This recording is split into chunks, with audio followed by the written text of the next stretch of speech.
우리가 들어야 할 복음은 베드로가 고넬료의 집에서 예수님 중심으로 설교하는 내용입니다.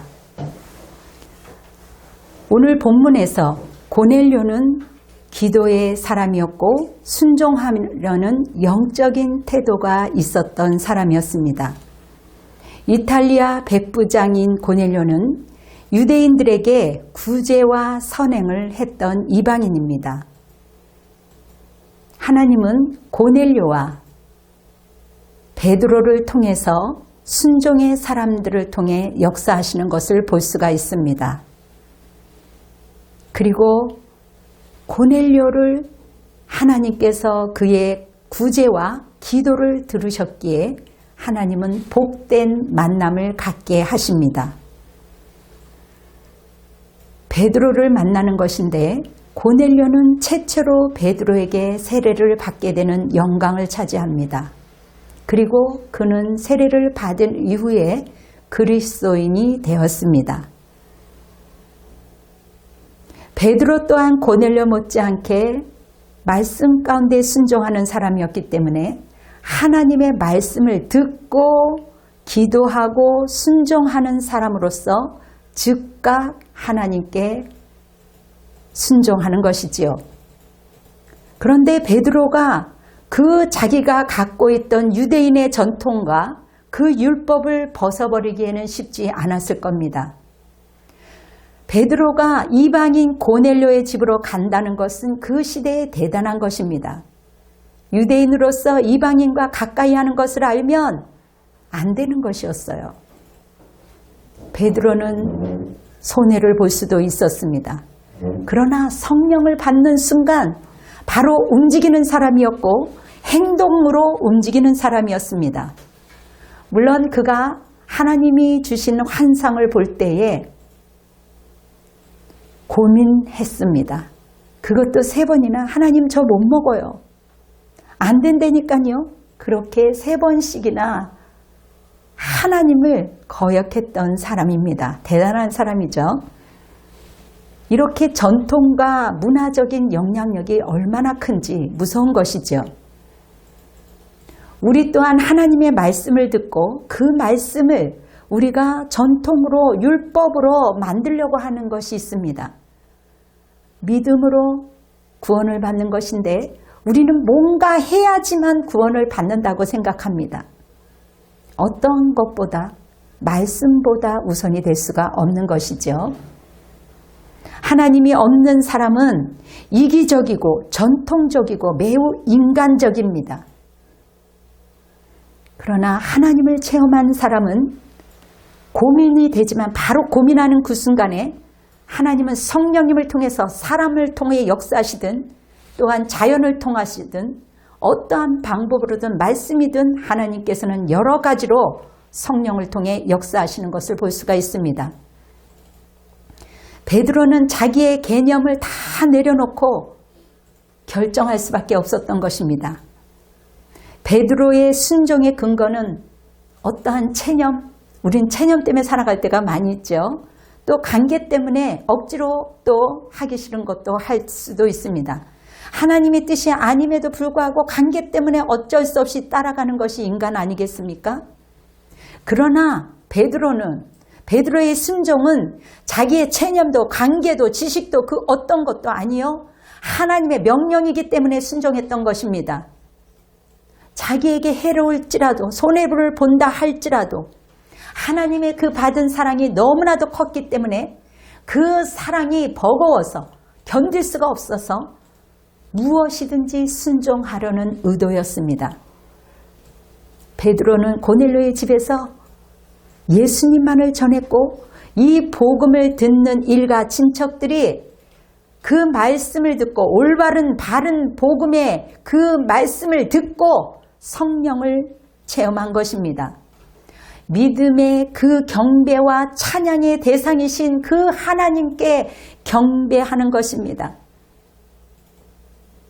하나님은 사람을 외모로 보지 아니하시고 하나님의 인간의 이 속 중심을 보시는 하나님이십니다. 하나님을 믿는 것이에요. 우리의 기쁨이 충만해지고 용서하지 못할 사람을 용서하게 되고 힘든 버거운 일이지만 헉헉거리면서도 타인을 위해 무엇을 도울까 움직이는 것입니다. 타인에게 필요한 사람이 되기 위해서는 자기를 기꺼이 내어주는 사람이 되는 것입니다. 여러분, 아기가 성장하며 자랄 때 매우 신기하죠. 하루하루가 다른 겁니다. 하루하루 신기한 것처럼 하나님만을 바라보는 사람은 예수 그리스도를 또 새롭게 깨닫는 것입니다. 여기 본문에서도 베드로는 하나님을 새롭게 깨달은 것입니다. 예수님이 매일매일 새로운 것입니다. 베드로가 예수님을 새롭게 깨달아가고 있는 것처럼 저와 여러분들도 그 예수님이 날마다 새로워져야 될 것입니다. 베드로는 하나님을 보는 시각의 변화가 생긴 것입니다. 새로운 변화의 시각, 나의 고정관념을 내려놓고 나의 경험과 나의 체험과 이 모든 것들을 내려놓을 때가 있습니다. 오늘 본문 사도행전 10장 36절에 만유의 주 되신 예수 그리스도로 말미암아 화평의 복음을 전하사 이스라엘 자녀손에게 보내신 말씀입니다. 여러분, 베드로는 만유의 주 되신 예수님을 보게 된 것입니다. 우리가 말씀을 전하는 것을 무엇 때문입니까? 오직 예수 그리스도 이야기를 하는 겁니다. 예수 그리스도를 사랑하면 그 사랑의 대상을 말하는 것이지요. 그리고 사랑하면 온종일 생각나는 겁니다. 예수님만 생각나는 겁니다. 베드로가 깨달은 것은 놀라울 수밖에 없어요. 만유의 주 되신 예수 그리스도, 그분은 사랑의 왕, 평화의 왕. 예수님은 평화를 전하셨습니다. 하나님이 택하신 예수 그리스도를 통하여 저와 여러분이 택함을 받았고 그를 위하여 영생을 소유하고 화평케 된다는 것입니다. 이 복음을 듣고 믿는 자들에게 진정한 평화가 우리의 심령 가운데부터 출발하는 것입니다. 본문 사도행전 10장 38절에 하나님이 나사렛 예수에게 성령과 능력을 기름 붓듯 하셨으며 그가 두루 다니시며 선한 일을 행하시며 마귀에게 눌린 모든 사람을 고치셨으니 이는 하나님이 함께 하셨습니다. 우리 예수님은 당신의 모든 사역의 절반을 온 갈릴리로 다니면서 복음을 전하셨습니다. 하나님이 나사렛 예수님에게 성령과 능력을 부어주셨습니다. 예수님이 지상에서의 사역의 힘은 하나님으로부터 공급을 받으신 것이에요.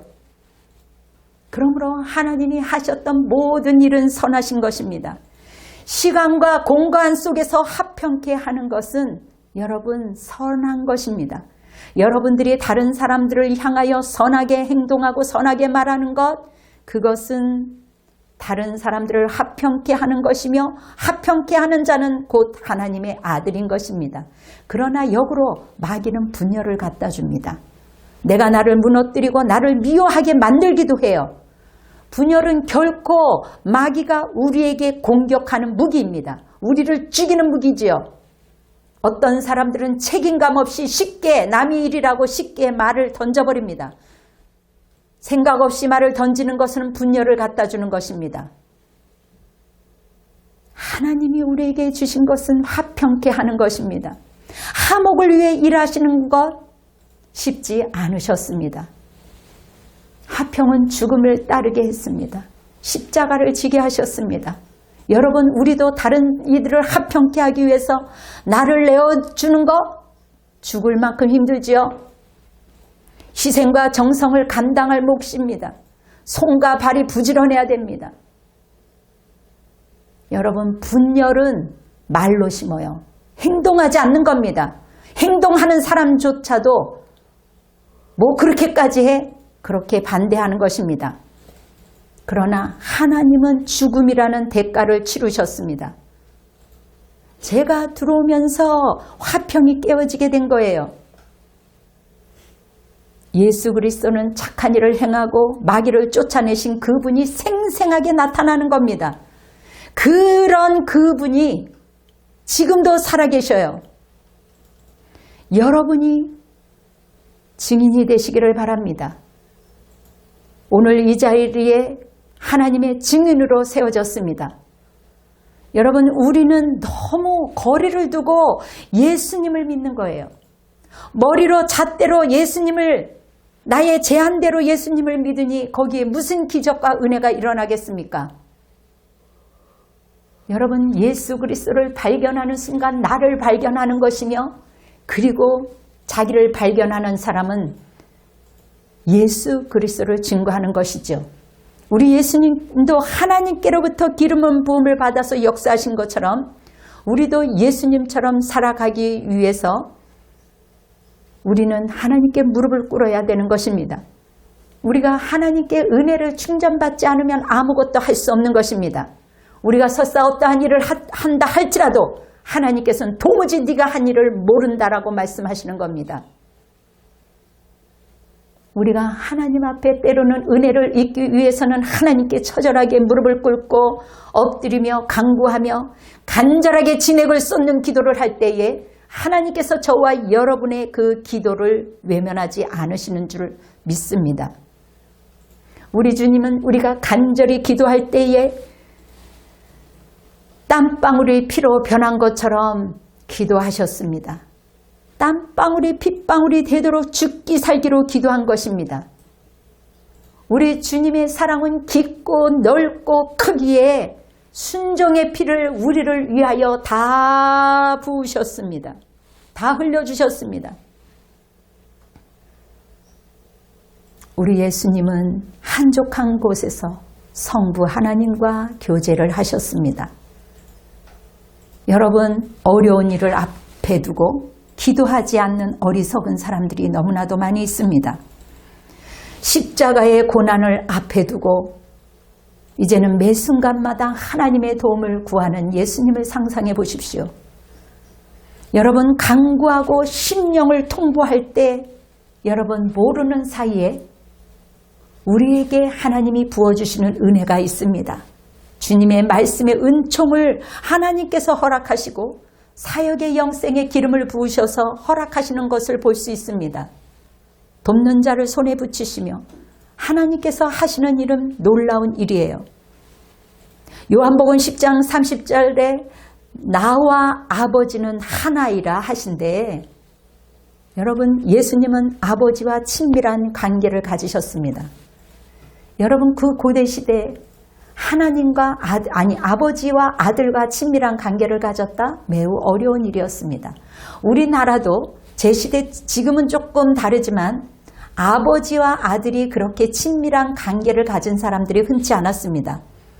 그러나 하나님 아버지와 가까워지기를 바라며 하나님과 깊은 관계를 가졌습니다. 육신으로 오신 예수님은 사람의 평판도 중요시 여겼습니다. 그러기 위해서 하나님께 물어보며 기도한 것이지요. 내가 일을 할 수 있지만 순간적으로 하나님께 기도하며 하나님의 뜻을 물어보며 예수님은 선택하셨고 성령의 능력으로 예수님은 잘하셨습니다. 누가복음 22장 44절에 예수께서 힘쓰고 애써 더욱 간절히 기도하시니 땀이 땅에 떨어지는 핏방울 같이 되더라. 우리 예수님은 피나는 고통으로 십자가의 어려움을 견뎌내셨습니다. 예수님은 우리를 위해 죽으시고 부활하신 것입니다. 부활하신 분이세요. 여러분, 그 압박감 속에서도 진액을 쏟는 기도를 할 때 성령의 능력과 사역의 영성을 하나님께서 부어주실 줄 믿습니다. 우리 예수님께서는 겟세마네 동산을 하실 때 여러분, 그 변하는 그 상황 속에서 우리의 죄를 다 파산시켜 주시고 우리의 죄를 다 용서해 주시고 십자가의 순종의 피를 흘려주셨고 그리고 부활하시며 승천하셨습니다. 우리를 위해 죽으신 하나님을 우리는 기뻐할 수밖에 없습니다. 이 기쁜 소식을 나눌 수 있는 것입니다. 오늘 본문 사도행전 10장 41절에 모든 백성에게 하신 것이 아니요 오직 미리 택하신 증인 곧 죽은 자 가운데서 부활하신 후 그를 모시고 음식을 먹은 우리에게 하신 것이라. 여러분, 주님이 부활하셨어요. 그런데 소수의 사람에게 나타났다라는 것입니다. 함께 음식을 먹었던 사람들, 함께 동고동락했던 사람들, 그 사람들에게만 부활의 주님이 나타나신 것이에요. 여러분, 십자가는 만민이 받습니다. 그러나 부활은 제한된 사람만, 하나님의 사람들만, 하나님의 제자들만 본 것입니다. 여러분, 택한 증인들, 음식을 먹은 우리에게 보여준 것입니다. 인류의 메시아 예수 그리스도를 깨닫는 순간 나를 깨닫게 되고 예수님의 증인이 되는 것입니다. 예수의 부활이 다른 사람에게 전달되어지는 것입니다. 여러분, 고넬료를 만나는 순간, 베드로가 고넬료를 만나는 순간 이스라엘 벽이 무너졌습니다. 유대인의 벽도 무너졌습니다. 그리고 그 복음이 모든 열방으로 들어갈 때 이러기 전에 하나님께서는 베드로에게 하나님의 복음을 깨닫게 한 것입니다. 성경에 보니 바울도 그렇게 깨닫게 된 것입니다. 고린도전서 1장 21절을 함께 읽어보겠습니다. 하나님의 지혜에 있어서는 이 세상이 자기 지혜로 하나님을 알지 못하므로 하나님께서 전도에 미련한 것으로 믿는 자들을 구원하기를 기뻐하셨도다. 세상 사람들이 이해할 수 없는 것으로 하나님은 전도에 미련한 것으로 한다는 것입니다. 여러분, 복음을 전하는 자가 있어야 복음을 믿는 것 아니겠습니까?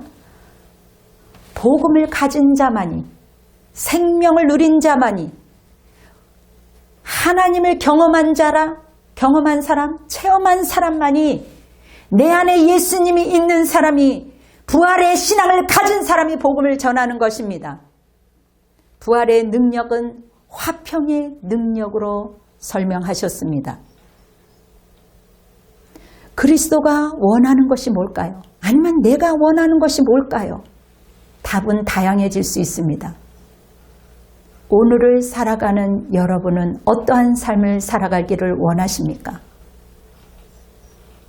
예수님의 증언자로 살아가시기를 바랍니다. 예수 그리스도의 죽으심과 부활하심과 승천하심을 믿을 수 있는 그 믿음을 넣어주셨기 때문에 저와 여러분이 이 생명의 복음을 믿는 것입니다. 나사렛 예수님은 사역의 능력과 영성을 성부 하나님께 받으셨습니다. 성령의 권능으로 사역을 하셨습니다. 예수님이 기도하면 천사들의 힘을 주었습니다. 여러분, 어려운 시대입니다. 사상, 신념, 이념이 부닥치는 세대예요. 하나님은 원래 하나님이셨습니다. 그분에게는 신성이 있었고 생리적인 권능이 있었어요. 사람으로 오셨기에 하나님으로부터 영성을 받으셔야 했고 그분은 동시에 인성이 있었습니다. 성부 하나님으로부터 계속 공급받으셔야 했고 우리에게 본이 되어 주셨습니다. 하나님이 부어주시는 영성의 능력이 있었기 때문에 이기신 것처럼 마태복음 26장 41절에 보면 시험에 들지 않게 깨어 기도하라.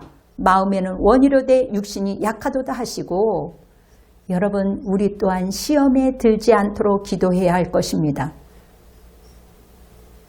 지금 한국교회는 움츠려 있는 곳에 이질 집단인 트러스트들이 많이 있습니다.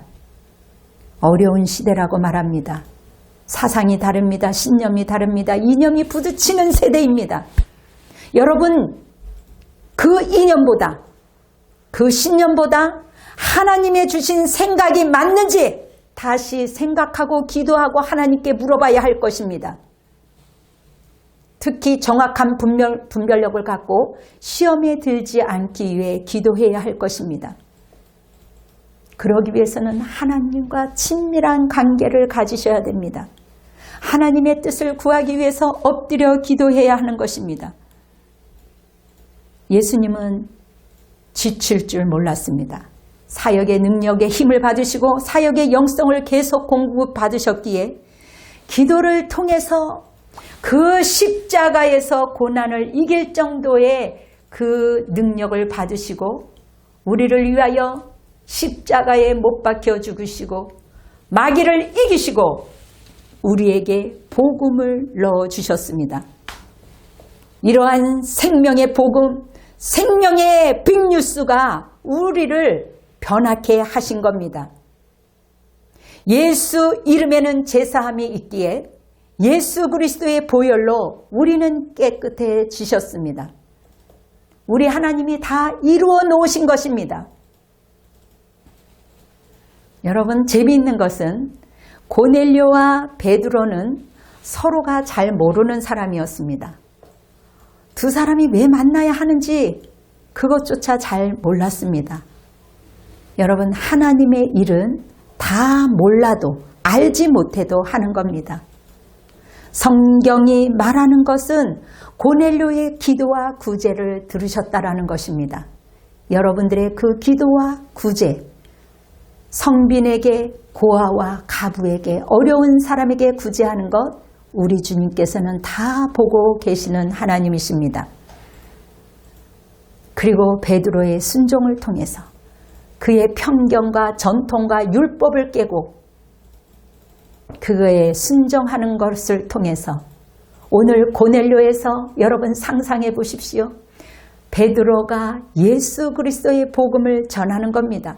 여러분, 예수 그리스도의 복음을 전한다는 것은 바른 복음, 올바른 복음을 전하는 것이에요. 올바른 복음을 들을 때 성령을 부어주시는 겁니다.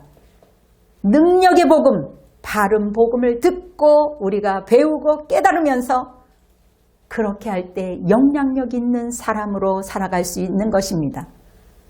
그 복음이 오늘 저와 여러분에게까지 복음이 전수해 온 것입니다.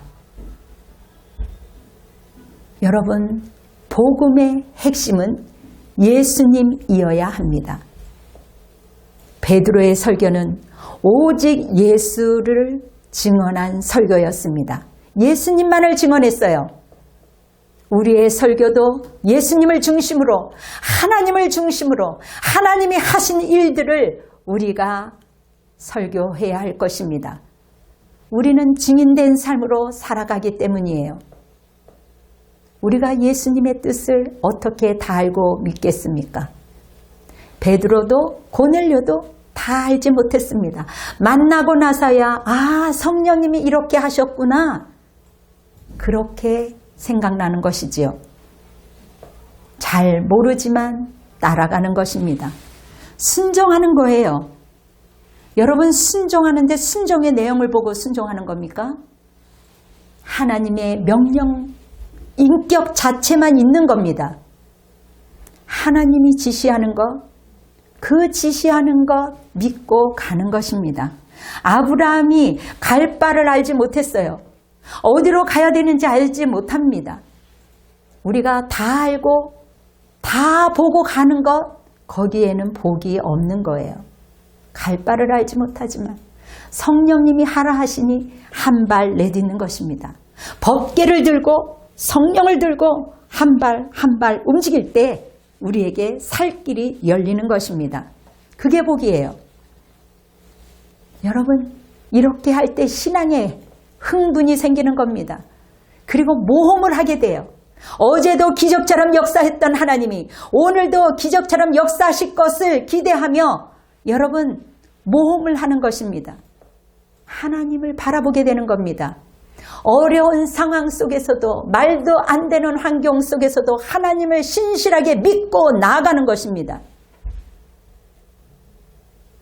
여러분, 요즘에 세상이 얼마나 빨리 지나가요. 젊은 사람들도 하루하루가 너무 빠르다고 합니다. 여러분, 크리스찬은 이 땅에서 외국인처럼 사는 겁니다. 우리에게는, 믿는 자들에게는 영원한 약속이 있고 영생이 있고 천국의 약속이 보장이 된 것입니다. 우리의 심령 가운데 예수 그리스도 안에 있을 때 하나님의 아들로서 보장이 되는 것이죠. 예수 믿고 자유롭다? 그거는 진정한 자유가 아니에요. 율법 안에서, 죄에서 자유함을 얻는다는 것이죠. 사도행전 4장 43절, 오늘 본문 마지막 절에 그에 대하여 모든 선지자도 증언하되 그를 믿는 사람들이 다 그의 이름을 힘입어 제사함을 받는다 하였느니라.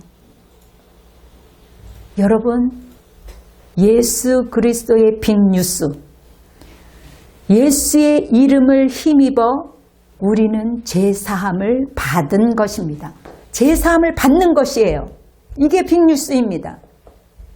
제사함은 오직 예수 그리스도만이 해결됩니다.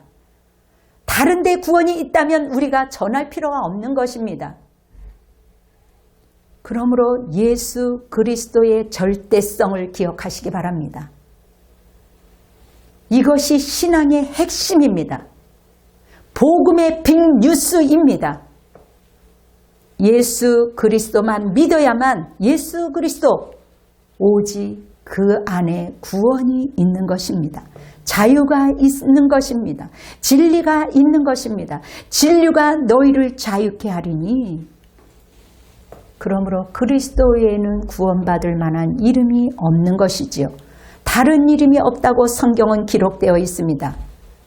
이 어려울 때일수록 하나님의 능력이 나타나고 예수님처럼 더 엎드려 기도하고 사역의 권능과 영성을 받으시기를 예수의 이름으로 축원합니다.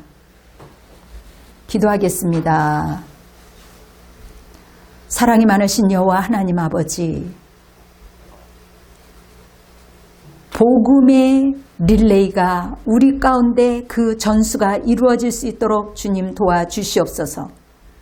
이 복음의 빅뉴스, 예수 그리스도 이름에는 제사함이 있음을 믿는 자들이 나올 수 있도록 주님 역사하여 주시옵소서.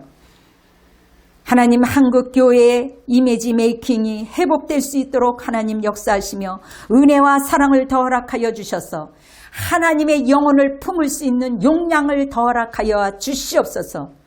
성도들의 물질을 하나님이 올려드립니다. 헌신의 생명의 상과 현장의 생업장에 하나님의 축복을 허락하여 주시옵시며 건강을 허락하여 주시옵소서.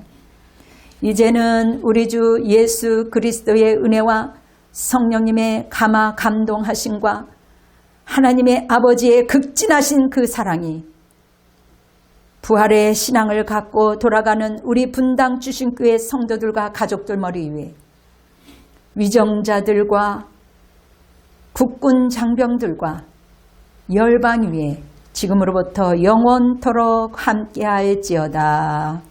아멘.